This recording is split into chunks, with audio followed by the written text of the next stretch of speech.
తీసుకొచ్చి దాంట్లో మొదలు పెడదాం అన్న టైంలో దానికి బిఫోర్ షెడ్ని ఏ విధంగా మనం రెడీ చేసుకోవాలి? ఎట్లాంటి షెడ్డు ముఖ్యంగా వచ్చేసి షెడ్డు నిర్మాణము వచ్చేసి మనకు అంటే దాదాపు మనము పూర్తి స్థాయిలో ముఖ్యంగా వచ్చి చిన్నపిల్ల దేశాల నుంచి గుడ్లు మొత్తం కూడా దాన్ని అంటే దాదాపు 72 వారాల దగ్గర గుడ్లు ఉత్పత్తి చేస్తుంది.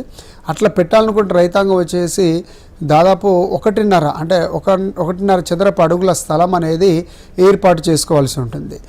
లేదు మీరు బయట వచ్చేసి నైట్ షెల్టర్ ఏర్పాటు చేసుకుంటామంటే కూడా దాదాపు ఒక చదరపు స్థలం వరకు కూడా సరిపోతుంటుంది, నైట్ షెల్టర్ వరకు. ఇట్లా చేసుకోవాలి కనుక ముఖ్యంగా షెడ్ నిర్మాణం చేసుకునేటప్పుడు మామూలుగా విడుతూ వచ్చేసి అంటే వెడల్పు వచ్చి దాదాపు మనము 22 నుంచి దాదాపు 30 ఫీట్ల లోపులో లెంత్ అనేది మనకు ఉన్నటువంటి ఆ యొక్క ఉన్నటువంటి స్పేస్ని బట్టి మన లెంత్ని పెట్టుకొని దాంట్లో ఈ పొడవు ఇంటూ లెంత్ వెడల్పును చూసుకొని దాని ప్రకారం ఎన్ని కోళ్ళు పడితే చూసుకొని దాని నిర్మాణం చేసుకోవాల్సి ఉంటుంది.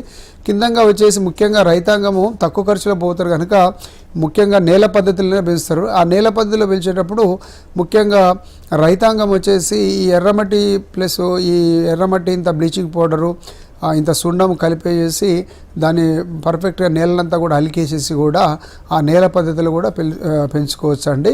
తక్కువ ఖర్చులో చేసుకుంటే రైతాంగము మంచి ఇంకా అధిక లాభాలని పొందడానికి అవకాశం ఉంటుంది.